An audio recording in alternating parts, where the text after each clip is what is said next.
Online memorials celebrate a life. The loss of a loved one is a very emotional time, and dealing with it is very difficult.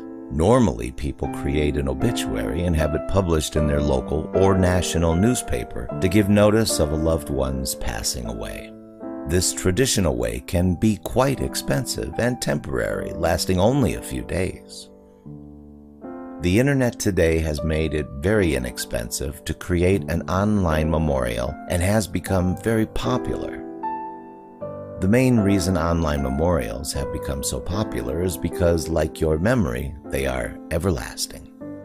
Remembering and celebrating the life of a loved one or a close friend is a very important part in life that will affect everyone at some point in life, and creating an online memorial lets you remember the personality and life memories of the person that is no longer with you.